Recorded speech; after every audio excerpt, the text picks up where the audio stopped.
versículos 17 y 18. Porque esta leve tribulación momentánea produce en nosotros un cada vez más excelente y eterno peso de gloria, no mirando nosotros las cosas que se ven, sino las que no se ven. Pues las cosas que se ven son temporales, pero las que no se ven son eternas. Pablo está haciendo un contraste entre la levedad de sus tribulaciones presentes y el peso de la gloria que será nuestra. Hace un contraste entre el dolor y la gloria, entre aquello que se ve y aquello que no se ve. Y cuando dice que las cosas que se ven son temporales, quiere decir exactamente eso. Son temporales, son transitorias, pero las cosas que no se ven son eternas. Dice que estamos mirando cosas que no son vistas. Esto parece una verdadera contradicción, pero si me escucha atentamente, entenderá que no hay ninguna contradicción en lo que Pablo dice. Cuando yo era un muchachito pequeño, escuché una rima infantil que más o menos decía lo siguiente: anoche vi sobre una estrella a un hombre pequeñito que no estaba allí, y él tampoco estuvo allí hoy.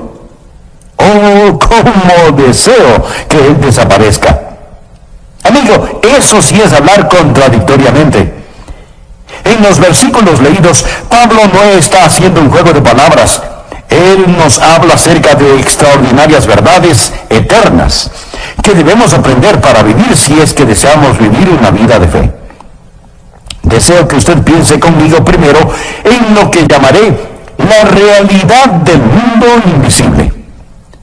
La Biblia nos enseña que hay un mundo material visible y hay un mundo espiritual invisible, y los dos existen lado a lado. Necios seríamos si negamos que hay un mundo espiritual que no vemos, solo porque no lo podemos ver con nuestros ojos físicos. Una persona ciega sería muy necia si negara el radiante esplendor de una puesta de sol, solo porque no puede verla. Si usted pudiera traer de regreso a este mundo a mi bisabuelo y decirle que la sala de su casa la puede llenar de música y de deportes y drama y acción y automóviles que chocan y noticias de todo el mundo, él probablemente le dirá que eso no es verdad, que eso no es posible, que usted está mintiendo. Pero nosotros sabemos que eso es verdad. Si ponemos en la sala un aparato de televisión y lo conectamos, podremos ver todas esas imágenes y muchas más. Están allí, están en el aire. Y si no las podemos ver es porque simplemente no las estamos sintonizando, pero sabemos que están allí. ¿No es cierto? Usted sabe que es así. Las imágenes están en el aire. Así que tenemos una maravillosa ilustración de otro mundo en esta época en la cual vivimos, que nuestros tatarabuelos y bisabuelos no podían entender. Por ejemplo, Jesús está aquí este momento, pero a menos que sus antenas estén sintonizadas a la estación adecuada, usted podrá ignorarlo. Y hasta podría decir: pastor, usted se está inventando cosas. Está hablando de cosas como que fueran reales cuando en verdad no lo son. Mi amigo, hay mucho más en la vida que solo aquello que puede tocarse, saborearse, olerse, escucharse o verse. ¿Cuál es el punto de todo esto? Lo que no se ve es aún más real que aquello que se ve. Por favor, busque en su Biblia la epístola a los Hebreos capítulo 11. Permítame mostrarle acerca de qué estoy hablando. Dije que lo que no se ve es aún más real que aquello que se ve. Leamos Hebreos capítulo 11, empezando en el primer versículo. Es pues la fe, la certeza de lo que se espera, la convicción de lo que no se ve. Subraye eso. Fe es la evidencia de que existe un mundo invisible. Versículo 2. Porque por ella, o sea, por la fe, alcanzaron buen testimonio los antiguos. ¿A mi amigo le gustaría tener una A en su libreta de calificaciones? Bien, entonces ponga atención. Por la fe entendemos haber sido constituido el universo por la palabra de Dios. Esto es que Dios habló e hizo algo de la nada. De modo que lo que se ve fue hecho de lo que no se veía. Otra traducción dice, lo visible fue hecho de lo invisible. Las cosas que se ven primero fueron hechas de las cosas que no se veían. O sea, lo invisible estuvo antes que lo visible.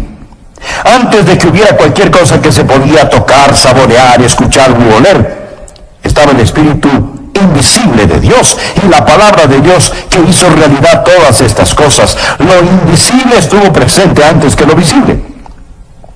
Algunas veces la gente trata de negar la idea de Dios diciendo que todo simplemente sucedió y aún tratan de explicar cómo comenzó la vida. De hecho, hace ya varios años, un científico se metió en su laboratorio y anunció que había creado vida en ese laboratorio. Ahora, él no creó vida. Eso es absurdo. Lo que él hizo fue sintetizar algunos aminoácidos que tienen cualidades parecidas a la vida. Y por eso él dijo, he creado la vida.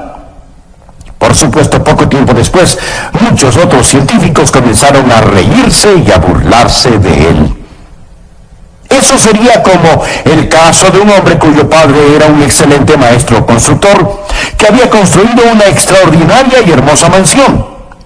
Mientras su padre estaba ausente, este hombre tomó las herramientas de su padre, los materiales de construcción, los planos detallados y precisos, los estudió cuidadosamente, miró detenidamente el modelo a escala y con todo lo que le pertenecía a su padre, construyó un pequeño gallinero. Y luego, observándolo, dijo, esto prueba que mi padre no existe. En cierta forma, eso es lo mismo que ese científico hizo en el laboratorio. Usó los materiales de Dios, las herramientas de Dios, el modelo de Dios, todo lo que le pertenecía a Dios y sintetizó algo que ni siquiera era vida. Y con el pecho inflado por el orgullo, se comportó como si no hubiera Dios. Sin embargo, la verdad del asunto es que todo lo que él pudo hacer fue utilizar materiales que ya existían. Dios, en cambio, hizo todo de la nada. Así que el mundo invisible estuvo aquí primero. Nuevamente permítame leer Hebreos 11:3.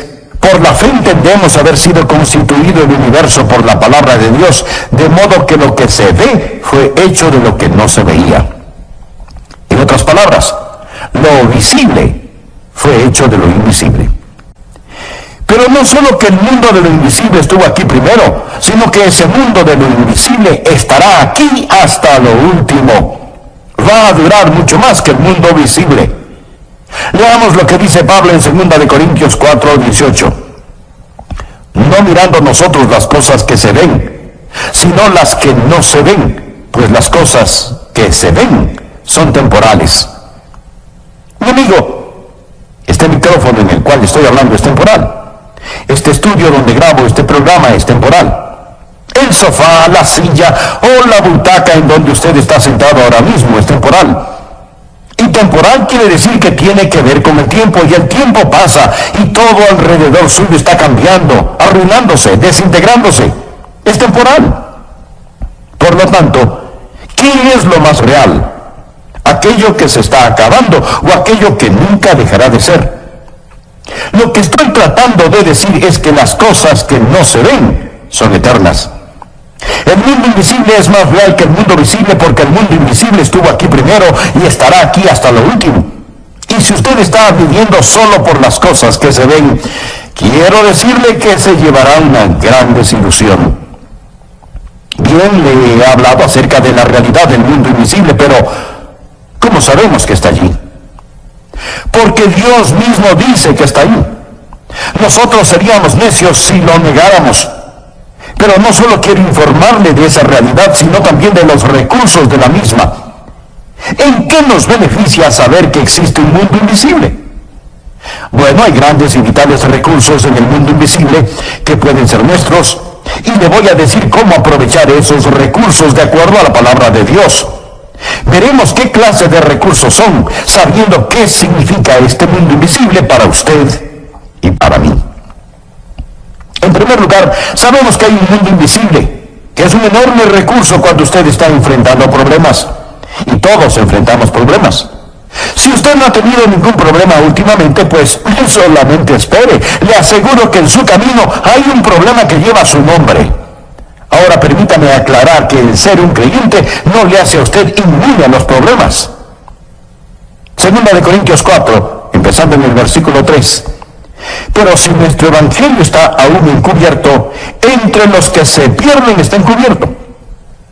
Ahora la gente perdida no puede entender las cosas espirituales porque no tienen ni antena ni receptor espiritual para poder sintonizar la estación JESUS, Jesús, en los cuales el Dios de este siglo, note que aquí la palabra Dios es con D minúscula y se refiere a Satanás, quien es el Dios de este mundo, no a nuestro Dios todopoderoso. Sigue diciendo Pablo, en los cuales el Dios de este siglo cegó el entendimiento de los incrédulos para que no les resplandezca la luz del Evangelio de la gloria de Cristo, el cual es la imagen de Dios. Estas personas están ciegas, pero no en el sentido físico, sino en el sentido espiritual. ¿Quién las ha cegado? Pues Satanás, el Dios de este mundo. Él ha cegado las mentes de aquellos que no creen. ¿Por qué? Porque Satanás no quiere que la luz del glorioso Evangelio del Señor Jesucristo, el cual es la imagen de Dios, brille sobre ellos. Sigamos con el versículo 5. Porque no nos predicamos a nosotros mismos, sino a Jesucristo como Señor, y a nosotros como vuestros siervos por amor de Jesús. Bueno, Pablo, si tú predicas a Jesús, Dios te va a bendecir. El mundo va a ser bueno contigo, tú no tendrás ningún problema. Ay, mi amigo, bien solo hay que esperar a ver si es que eso es cierto. Porque Dios, que mandó que de las tinieblas se resplandeciese la luz, es el que resplandeció en nuestros corazones para iluminación del conocimiento de la gloria de Dios en la faz de Jesucristo. Pero tenemos este tesoro, esto es, la gloria de Dios, en vasos de barro, para que la excelencia del poder sea de Dios y no de nosotros. Mi amigo, somos como vasos de barro, y la única cosa que nos hace valiosos, o lo único bueno acerca de usted, o de mí, o de cualquier persona sobre la tierra, es nuestra relación con Jesucristo, el tesoro que está en estos vasos de barro. Luego Pablo describe la dificultad en la cual se encuentra.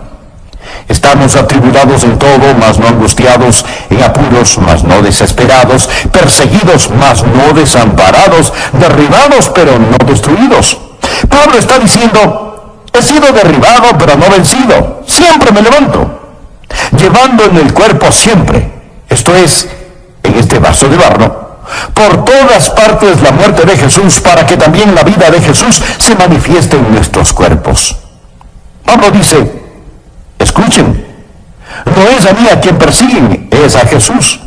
Yo simplemente tengo a Jesús en este vaso de barro, y la razón por la que ellos siguen golpeando y persiguiendo a este vaso terrenal es porque en este vaso de barro hay un tesoro. Y en vez de atesorar este tesoro, ellos detestan este tesoro y por eso lo persiguen. Pero cuando soporto estos golpes, los soporto solo por Jesús. ¿Quién soportó golpes por mí? Llevo en mi cuerpo la muerte de Jesús porque Él murió por mí. Y cuando reacciono con amor, con sabiduría, cuando reacciono con valentía y gentileza, ¿qué es lo que ellos ven? Cuando el vaso de barro es roto, ellos ven resplandecer a Jesucristo. Ellos ven ese tesoro cuando el vaso terrenal es roto. Pablo textualmente dice, llevando en el cuerpo siempre por todas partes la muerte de Jesús, para que también la vida de Jesús se manifieste en nuestro cuerpo. La gente verá a Jesús en usted si frente a los problemas, angustias, penas y dolores reacciona como un creyente debe hacerlo. Notemos lo que Pablo dice en los versículos 11 y 12. Porque nosotros que vivimos siempre estamos entregados a muerte por causa de Jesús, para que también la vida de Jesús se manifieste en nuestra carne mortal, de manera que la muerte actúa en nosotros y en vosotros la vida. Lo que Pablo está diciendo es, mientras más muero a mí mismo, estoy mucho más dispuesto a soportar sufrimientos por Jesucristo. Y así su vida brilla mucho más en mí. Pero teniendo el mismo espíritu de fe, conforme a lo que está escrito, creí, por lo cual hablé. Nosotros también creemos, por lo cual también hablamos, sabiendo que el que resucitó al Señor Jesús, a nosotros también nos resucitará con Jesús y nos presentará juntamente con vosotros. Pablo dice, escuchen, yo creo lo que creo y por lo tanto digo lo que digo. Yo puedo morir, ellos pueden matarme, pero yo sé que el mismo Dios que levantó a Jesús me levantará a mí también y levantará también a usted. Y juntos nos presentaremos a Jesús.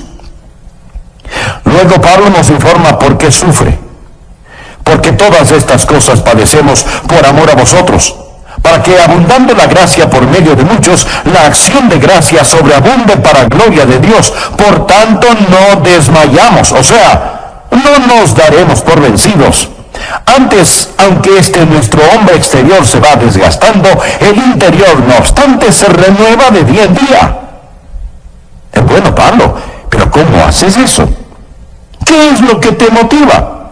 ¿Qué es lo que te mantiene en movimiento? ¿Cómo es que puedes sufrir así? Casi te ahogas en el Mediterráneo, te azotaron muchas veces con el látigo, te apedrearon hasta creerte muerto, luego pasaste hambres y sufrimientos en una prisión. Pablo, ¿cómo pudiste soportar todo esto? Mi amigo, la respuesta la tenemos en 2 versículos, 17 y 18. Porque esta leve tribulación momentánea produce en nosotros una cada vez más excelente y eterno peso de gloria, no mirando nosotros las cosas que se ven, sino las que no se ven. Pues las cosas que se ven son temporales, pero las que no se ven son eternas. Ahora, cuando usted tiene problemas, especialmente por permanecer firme en el Señor Jesucristo, es mejor que usted mire hacia otro mundo. Es mejor que tenga su mirada fija en las cosas que no se ven, porque si lo hace así, Dios le dará fuerza sobrenatural y marchará al son de diferente música. Tome en cuenta que Pablo estaba perplejo. Él no lo entendía todo. Él dice que nosotros también estamos perplejos y atribulados. El hecho de que las cosas no tenían sentido para Pablo, eso no significa que las cosas no tenían ningún sentido. Y el que no tengan ningún sentido ahora, no quiere decir que no tendrán sentido más tarde. Pablo dice, no lo entiendo, pero miro hacia las cosas que no se ven. Y aquí la palabra griega para mirar literalmente significa ver con fijeza, intensamente. Y Pablo miraba con fijeza aquellas cosas que otras personas no podían ver. Me encanta una de las cosas que dijo Corrie ten Boom. Ella dijo, mira a tu alrededor y te desalentarás. Mira dentro de ti y te angustiarás. Mírate a ti mismo y te deprimirás. Mira a Jesús y descansarás. Y eso es lo que estuvo haciendo el apóstol Pablo. En tiempos problemáticos es necesario ver un mundo invisible, pero no solo en tiempos problemáticos, sino también cuando usted tenga temor, necesita ver ese mundo invisible. Me encanta una de las cosas que dijo Corrie ten Boom. Ella dijo, mira a tu alrededor y te desalentarás. Mira dentro de ti y te angustiarás. Mírate a ti mismo y te deprimirás. Mira a Jesús y descansarás. Y eso es lo que estuvo haciendo el apóstol Pablo. En tiempos problemáticos es necesario ver un mundo invisible, pero no solo en tiempos problemáticos, sino también cuando usted tenga temor, necesita ver ese mundo invisible. Por favor, por un momento vayamos al Antiguo Testamento. Busque el capítulo 6 del segundo libro de Reyes. En un momento leeré desde el versículo 8. Lo que sucedió entonces fue lo siguiente. Eliseo era un profeta de Dios y como cualquier hombre de Dios, como el apóstol Pablo, o como cualquier hombre, mujer, niño o niña que trata de vivir por Jesús, se metió en problemas. De paso mencionaré lo que he dicho antes. Jesús no vino para sacarnos de problemas, sino para tener problemas con nosotros. Así que tenemos a este hombre de Dios, Eliseo, que está en problemas. Ahora leamos desde el versículo 8. Tenía el rey de Siria guerra contra Israel, y consultando con sus siervos dijo, en tal y tal lugar estará mi campamento. Y el varón de Dios envió a decir al rey de Israel, mira que no pases por tal lugar, porque los sirios van allí. Entonces el rey de Israel envió a aquel lugar que el varón de Dios había dicho, y así lo hizo una y otra vez con el fin de cuidarse. Y el corazón del rey de Siria se turbó por esto. Y llamando a sus siervos les dijo, ¿no me declararéis vosotros quién de los nuestros es del rey de Israel? Entonces uno de los siervos dijo, no, rey señor mío, sino que el profeta Eliseo está en Israel, el cual declara al rey de Israel las palabras que tú hablas en tu cámara más secreta. Amigo, aquí había una fuga de información, porque Eliseo estaba sintonizado con el cielo en un mundo invisible. Sigamos con la lectura del relato bíblico. Y el rey de Siria dijo, id, y mirad dónde esté para que yo envíe a prenderlo. El rey quería arrestar a Eliseo, y le fue dicho, he aquí que él está en Dotán. Entonces envió el rey allá gente de a caballo y carros y un gran ejército. El rey envió un gran ejército para arrestar a este pequeño profeta de Dios, los cuales vinieron de noche y sitiaron la ciudad. Ellos querían apresar a este hombre de Dios y por lo tanto sitian a la ciudad con caballos y carruajes y soldados. Y se levantó de mañana y salió el que servía al varón de Dios. Aquí se refiere al siervo de Eliseo. Y he aquí el ejército que tenía sitiada la ciudad, con gente de a caballo y carros. Entonces su criado le dijo, señor mío, ¿qué haremos?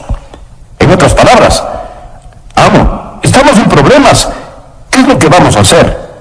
Él, Eliseo, le dijo, no tengas miedo, porque más son los que están con nosotros que los que están con ellos.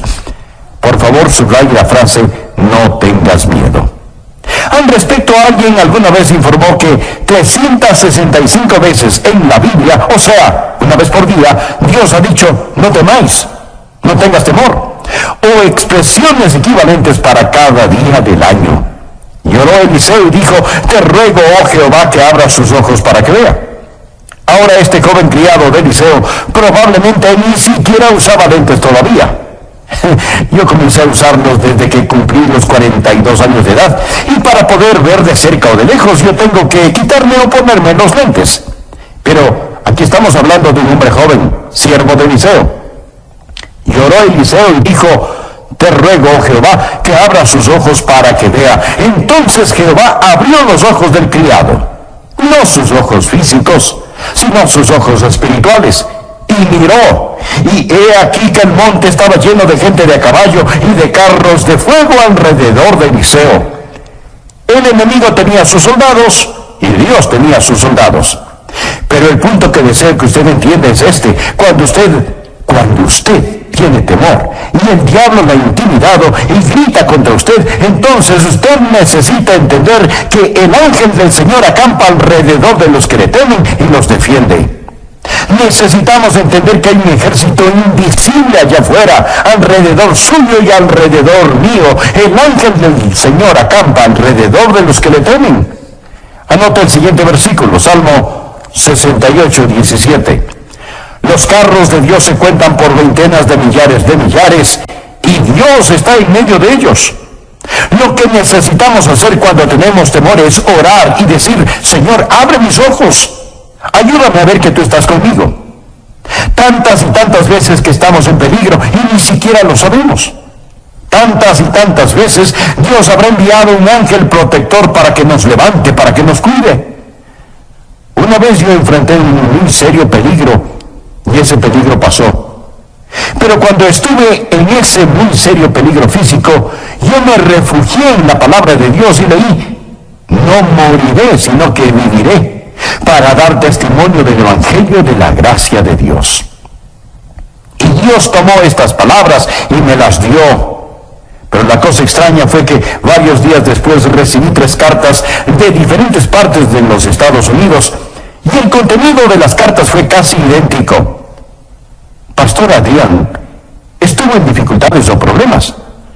porque Dios puso en mi corazón que debía orar por usted. No lo entiendo, pero Dios me dijo que debía orar especialmente por usted. Mi amigo, déjeme decirle que fue una gran bendición el recibir esas cartas. Es una extraordinaria bendición el saber que el ángel del Señor acampa alrededor de los que le temen. Dios es un Dios bueno, Él protege a los suyos. Y si en tiempos problemáticos nosotros pudiéramos ver, si nosotros pudiéramos ser como el apóstol Pablo y decir, Señor, muéstrame las cosas que son eternas. Si nosotros en tiempos de temor y persecución pudiéramos decir, Señor, abre mis ojos para que pueda ver los ángeles que acampan a mi alrededor protegiéndome. Nadie puede tocarnos, ninguna cosa puede tocarnos, excepto que venga a través del ángel de Dios primero. Y si Dios lo permite, Él lo permitirá para su bienestar y para su gloria. En tiempos de tentación, si alguna vez es tentado, y le puedo asegurar que será tentado, usted necesita ver el mundo invisible. Volvamos a Hebreos 11. Es pues la fe, la certeza de lo que se espera, la convicción de lo que no se ve.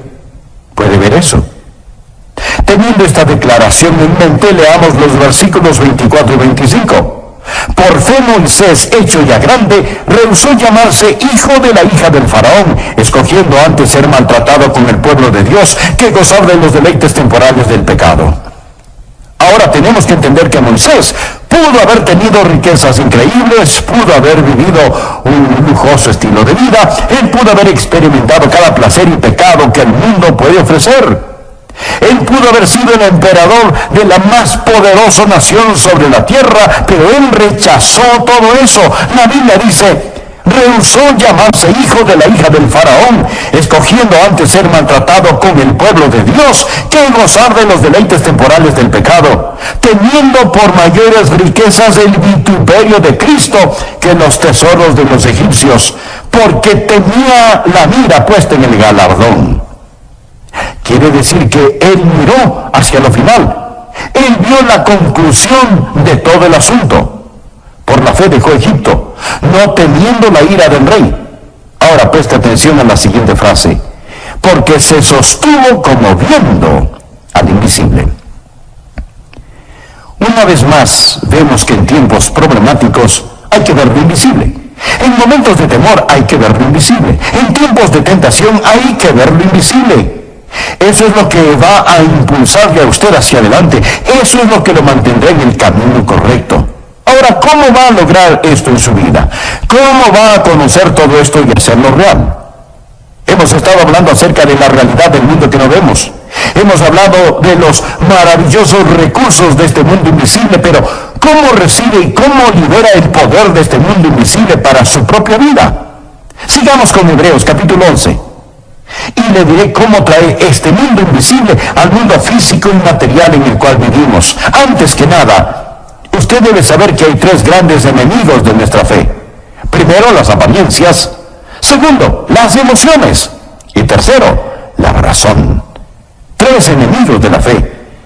Nada negativo con ninguno de ellos, excepto que hacen guerra contra nuestra fe, la cual se sustenta en el principio divino que dice, la fe es la certeza de lo que se espera, la convicción de lo que no se ve.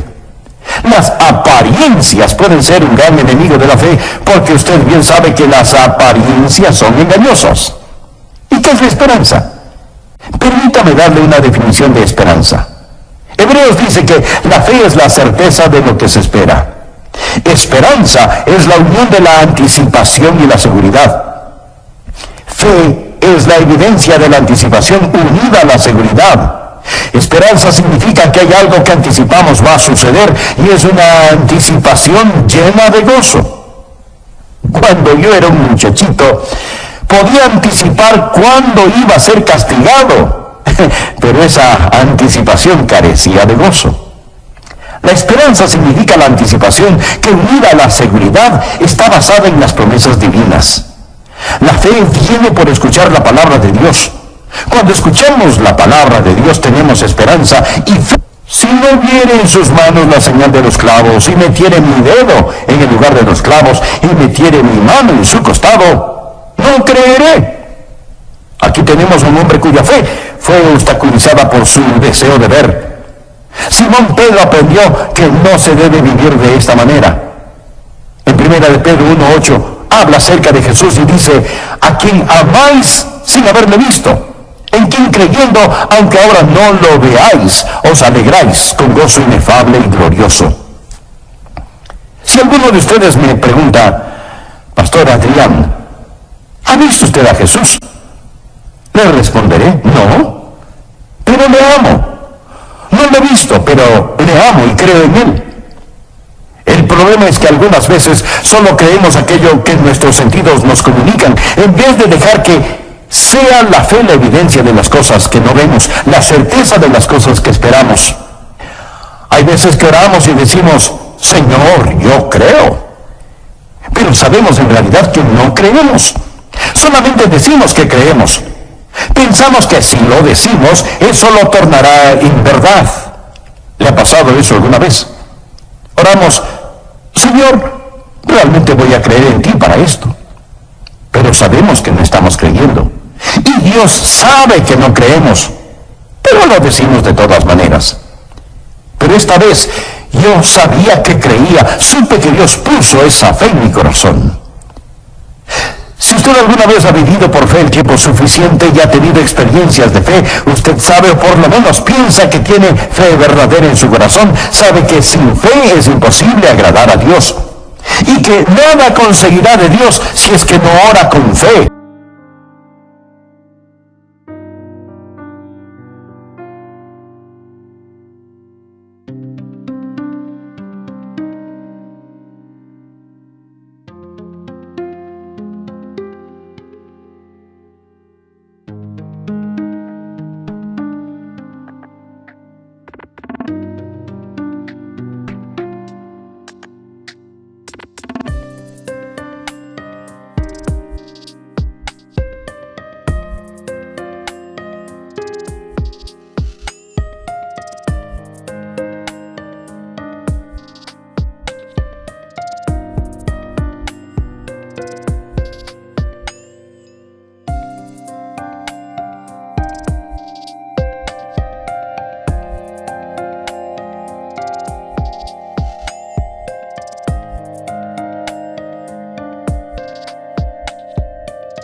Orar y creer significa recibir. Orar y dudar significa renunciar. Por lo tanto, usted debe orar en fe y con fe. Otra cosa que nos impide vivir en el plano de lo invisible son nuestras emociones. Algunas veces es lo que vemos lo que batalla contra nuestra fe. Otras veces son nuestras emociones. Y eso es muy semejante a aquello de que si no lo podemos ver, entonces lo queremos sentir. ¿Alguna vez ha tratado de orar y sus oraciones parece que no tuvieran sustancia? ¿Sabe de lo que estoy hablando? Sus oraciones son completamente secas y parece que lo único que usted está haciendo es un ejercicio sin ningún significado. Mi amigo, escúcheme. No deje que sus emociones le impidan creer en Dios. En realidad, sus emociones nada tienen que ver con su creencia. Dios realiza su más profundo trabajo en su espíritu, no en sus emociones. Sus emociones son la parte más superficial de su naturaleza. Y Dios nunca realiza su trabajo más profundo en la parte más trivial del ser humano. Y hay ocasiones, hay momentos cuando sus emociones simplemente no son lo que deben ser. Usted despierta una mañana con un fuerte dolor de cabeza y trata de tener un tiempo devocional y se dice: oh, yo soy un hipócrita, no tengo ganas de orar. Y Dios no escucha mis oraciones de todas maneras. Y usted siente como que si Dios estuviera miles de años luz de distancia. Tiene acidez estomacal, le duele la cabeza y no puede concentrarse en la oración. Y si usted no tiene cuidado, puede comenzar a sentirse nada espiritual. Y entonces se toma un Alka-Seltzer o algo por el estilo, se siente un poquito mejor, su mente se despeja, sale el sol, desaparece su dolor de cabeza y tiene un hermoso e íntimo tiempo devocional. Y usted piensa: me siento tan cerca de Dios. Pero usted es la misma persona ahora que cuando tenía su dolor de cabeza. ¿Piensa que Dios estaba en esas tabletas de Alka-Seltzer que se tomó? De ninguna manera. Escúcheme.